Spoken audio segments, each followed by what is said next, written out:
doing better isn't always easy.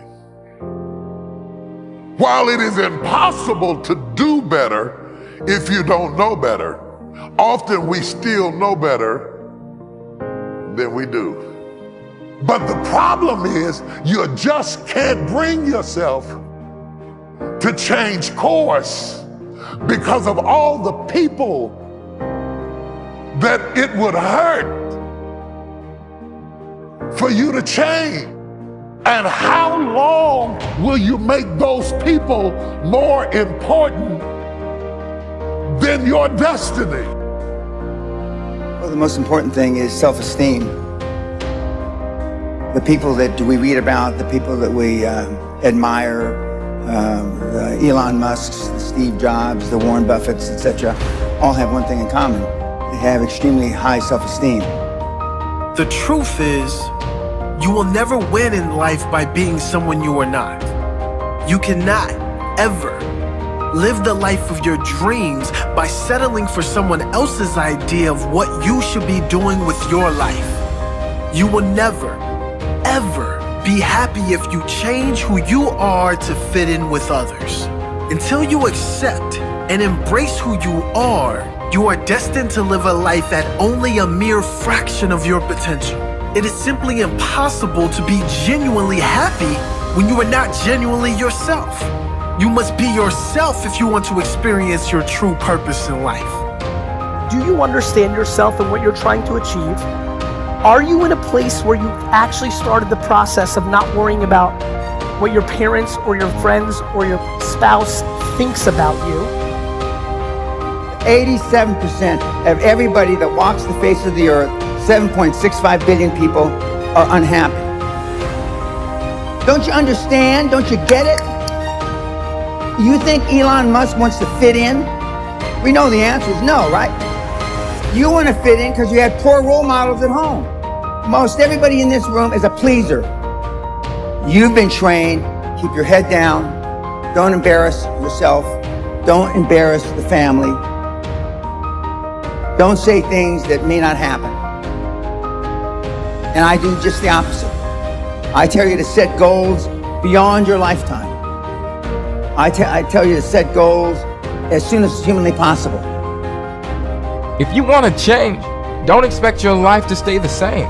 Expect it to get harder. Expect it to actually get really, really tough. Tougher than you can even imagine right now. And this is where you can move past the boundaries that used to hold you back.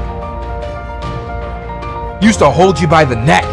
Now you can move towards the fulfillment that's your future. And this, you see, this is where you can finally feel the satisfaction of your work. This is when you finally get to feel that success. Now is the time for you to step up, stand out, and become the person you need to become.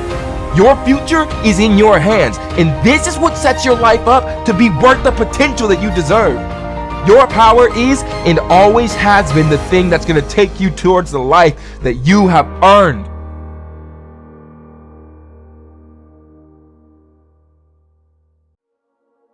Rule 1 is stand up straight with your shoulders back, and it's about a general attitude towards life. So hierarchies are very stable features of life in general, and certainly of human life.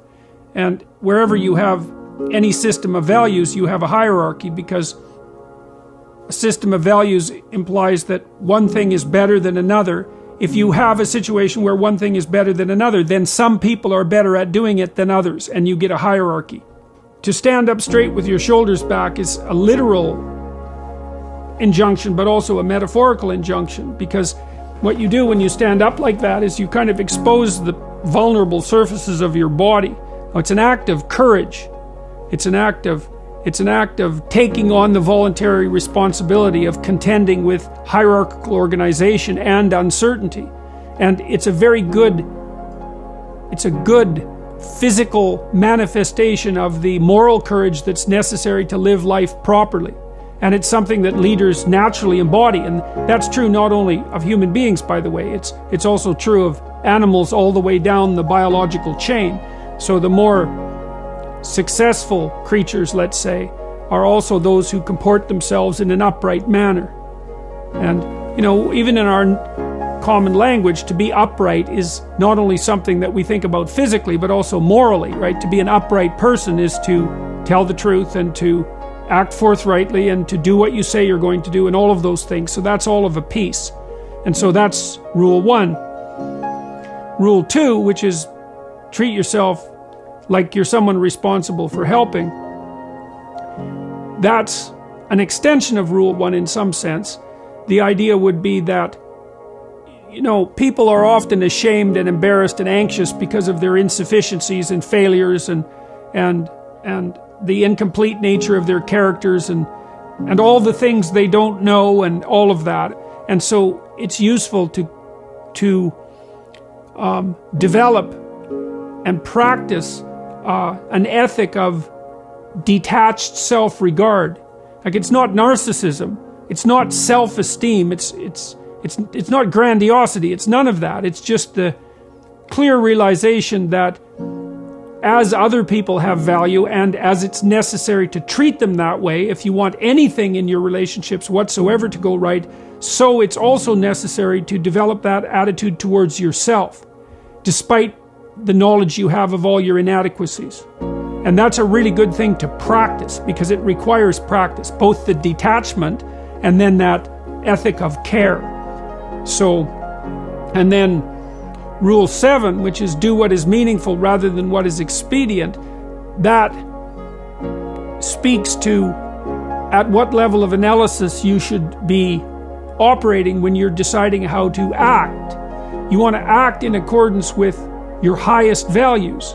Now that means you have to figure out what those values are. If you act in accordance with your highest values, sometimes that makes your day-to-day operations difficult because you have to confront unpleasant truths. You have to discuss things that you'd rather avoid. It would be easier to act to decrease conflict in the moment. But it's a very bad medium to long-term strategy. You have to engage in a certain amount of conflict, moment to moment, if you're going to say and do the things that are necessary in order to set things right in the medium to long term and for an increasingly large number of people. And that's also another guide to leadership, I would say. Nobody's journey is seamless or smooth. We all stumble, we all have setbacks. If things go wrong, you hit a dead end, as you will. It's just life's way of saying, time to change course. So ask every failure. This is what I do.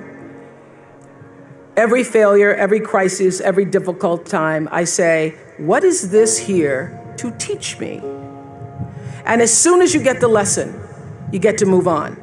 If you really get the lesson, you pass and you don't have to repeat the class. If you don't get the lesson, it shows up wearing another pair of pants or skirt to give you some remedial work. And what I found is that difficulties come when you don't pay attention to life's whisper, because life always whispers to you first. And if you ignore the whisper, sooner or later, you'll get a scream. Whatever you resist persists, but if you ask the right question, not why is this happening, but what is this here to teach me? What is this here to teach me? It puts you in the place and space to get the lesson you need. My friend Eckhart Tolle, who's written this wonderful book called A New Earth, it's all about letting the awareness of who you are stimulate everything that you do. He puts it like this. He says, don't react against a bad situation, merge with that situation instead, and the solution will arise from the challenge. Because surrendering yourself doesn't mean giving up, it means acting with responsibility. Okay, many of you know that, as President Hennessy said, I started this school in Africa. And I founded the school where I'm trying to give South African girls a shot at a future like yours, Stanford. And I spent 5 years making sure that school would be as beautiful as the students. I wanted every girl to feel her worth reflected in her surroundings. So I checked every blueprint, I picked every pillow, I was looking at the grout in between the bricks, I knew every thread count of the sheets, I chose every girl from the villages, from 9 provinces, and yet last fall I was faced with a crisis I'd never anticipated. I was told that one of the dorm matrons was suspected of sexual abuse. Well, that was, as you can imagine, devastating news. First I cried, actually I sobbed for about a half an hour, and then I said, let's get to it. That's all you get, is a half an hour. You need to focus on the now, what you need to do now. So I contacted a child trauma specialist. I put together a team of investigators. I made sure the girls had counseling and support. And Gail and I got on a plane and flew to South Africa. And the whole time I kept asking that question, what is this here to teach me? And as difficult as that experience has been, I got a lot of lessons. I understand now the mistakes I made because I had been paying attention to all of the wrong things. I built that school from the outside in, when what really mattered was the inside out. So it's a lesson that applies to all of our lives as a whole. What matters most is what's inside. What matters most is the sense of integrity, of quality, and beauty. I got that lesson. And what I know is that the girls came away with something too. They've emerged from this more resilient and knowing that their voices have power.